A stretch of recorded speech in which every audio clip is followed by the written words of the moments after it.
If you don't dress right, you get cold. If you don't think right, you can die. If you don't do right, people can get hurt.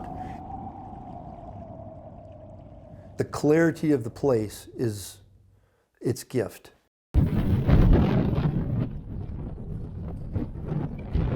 That clarity, which we don't have out here, is one of the beauties of the outdoors. It's one of those places, you know, maybe the last place.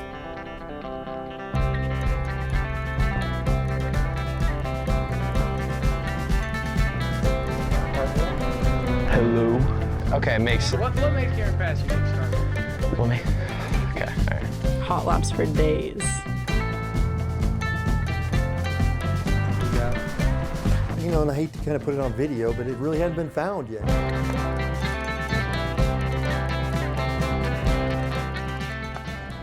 My name's Rodney Lay. I spent 30 years here at Colorado State University being the director of the outdoor programs. I've been a backcountry skier for 50 years. Cameron Pass is kind of the best known secret of northern Colorado. It's a national forest that abuts a state park in a continuous flow. And most recently, I authored the Cameron Pass Backcountry Skiing Atlas. When I think about going up to Cameron Pass, and you're going to find somebody who has really set the tone for adventure skiing, it's Brian Maddox.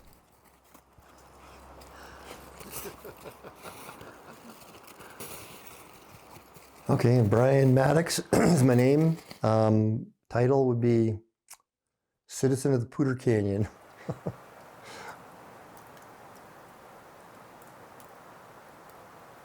Been exploring up the canyon, I don't know, 42 to 44 years, somewhere in that range. So my mom was a huge skier, so she got me into skiing. I started skiing in, middle 60s, early 60s.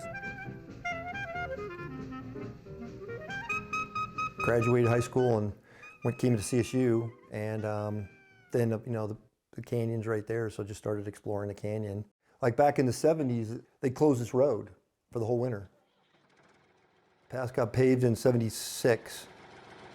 So I quit skiing at the ski areas. Money was the issue, obviously, and so started backcountry. And the equipment was very different back then. You just couldn't do what you can do now. Jensen, we'll measure you for your skis. When you're skiing, you'll be wearing 2 pairs of woolen socks. Now look at this boot. Oh, I see.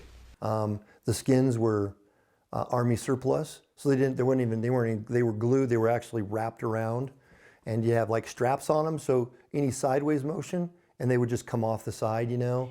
So then we would do, you know, we duct tape them on, or we did all kinds of things to try to make it work. And finally, it ended up, the best model I found was we used bungee cords, and you hook a bungee cord on the tip, and then you'd wrap the whole ski with bungee cord. Then it just became like a snowshoe. So at least you could, you know, go someplace. So most of it at the beginning was just pain and suffering, sufferfests. And I loved it, you know. So the part was finding those moments where you're just alone and quiet, and it's a beautiful moment of bliss. It was worth the pain to kind of get to those places where you're just like, oh. There's no judgment, there's no values, there's no weirdness, there's just, you know, it's just real. It's a perfect mirror. You know, all the great ones went to the outdoors to find enlightenment. You know, Jesus and Buddha, Muhammad, Stevie Ray Vaughan, they all went to the backcountry, you know, to find their bliss, you know, to find their great answers, because that's where it lies. But then there's that up-and-coming younger person, shall we say, the young guns, who are willing to take the chances. Morning, Brian. Morning. They're young, they don't have a lot of money, they're hungry, and they were clearly catching air. And it's like, holy smokes.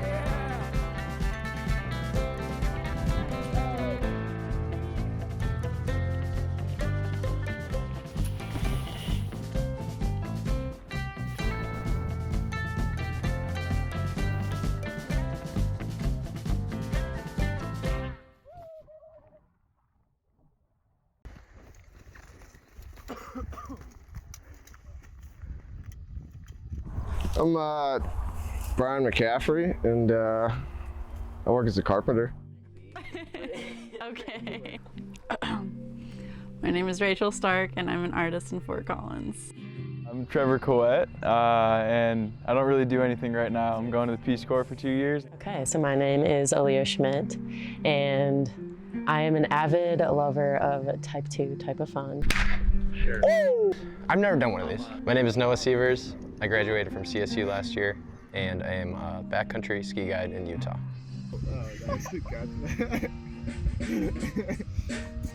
Yeah, I love Cameron Pass. Every time I'm out there, I'm just like so blown away by how beautiful it is, no matter where we are. Place you go and you meet some of your best friends and have some of your best experiences. It's really kind of a magical place. Spiky, pointy awesomeness. You can find this little slice of like nature heaven, just being disconnected from all of the bells and whistles of our society today and just being really out there. There's lack of history, and at least traditional written history there. And I think it's fun because that adds into the exploration factor. You know, it adds into the adventure. It's like our church, kind of. And yeah, I just met some of my like all-time best friends from college, like through backcountry skiing in Cameron Pass specifically. So it's very special to me. There's terrain for everyone, there's space for everyone, and you can't beat the views.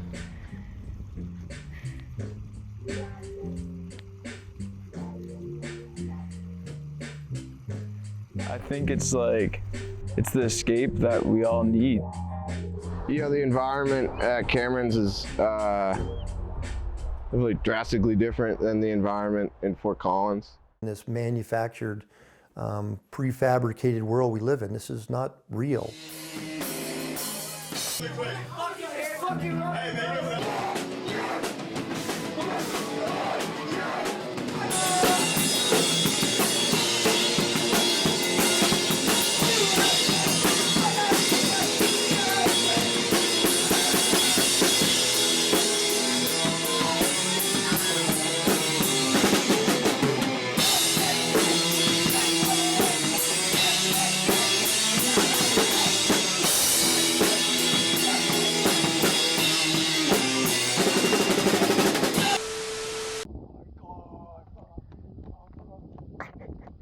You know, I feel like Cameron Pass, everybody kind of knows each other, and I feel the same way around here. I run into a lot of mutual friends and meet folks that know my friends, and everyone's nice and kind.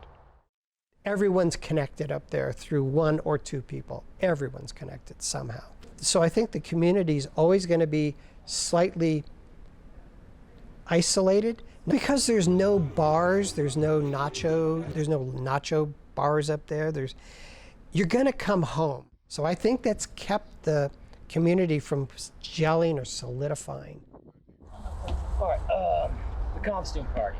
Yeah, the costume party. The event of the year. The costume party is great. Like, I look forward to that. I know it's only been going on for 2 years, but It's a good time to unwind and have some fun. You're gonna love these jumps, man. Oh yeah. You got one up there.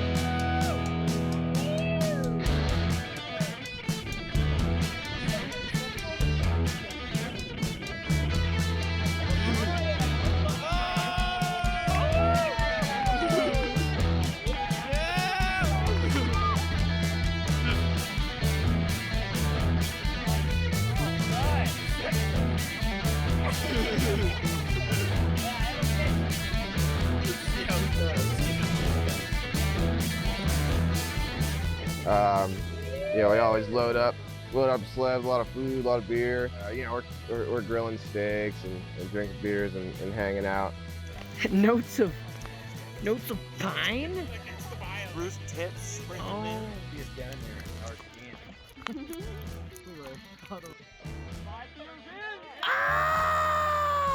And yeah, it's a fun time. You should come. You know, it's not just a big gymnasium.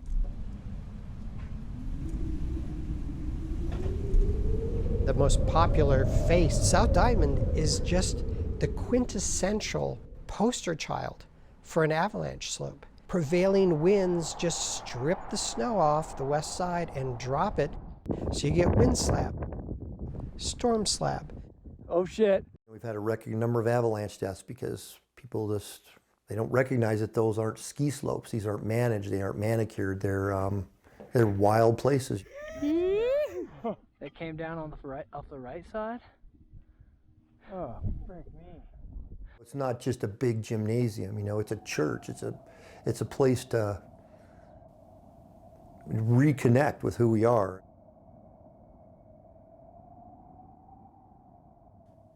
So in 1910, Teddy Roosevelt and Gifford Pinchot started this thing called the Forest Service, the National Park Service.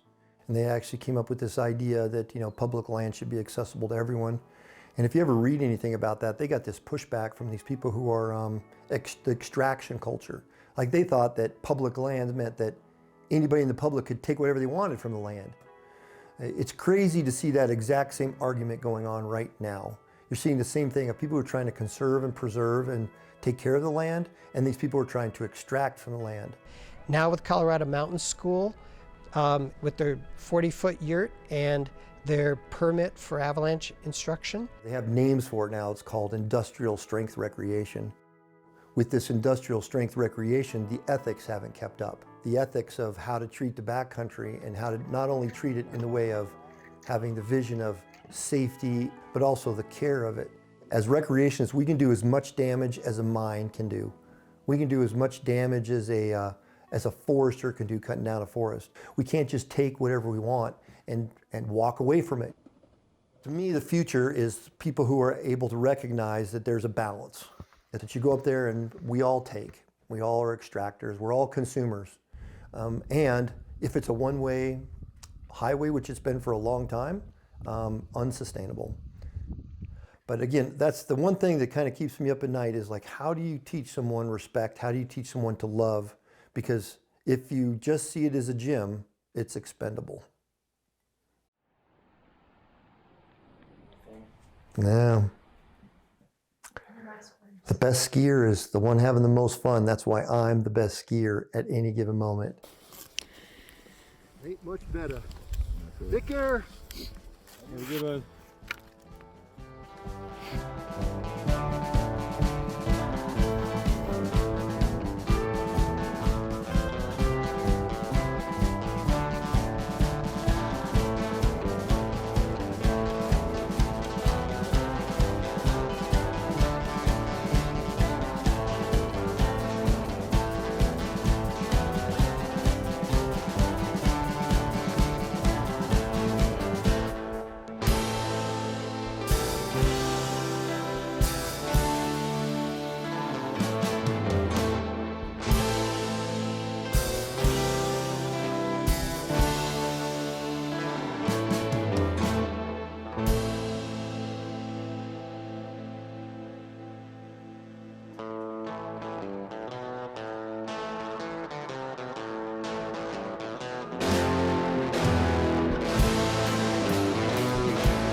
cool. We got all that? Yeah. Right? It's okay, mister.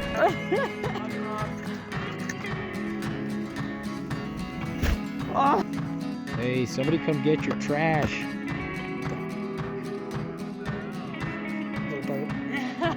And I'll be leaving in the morning, and I'll be gone before you know.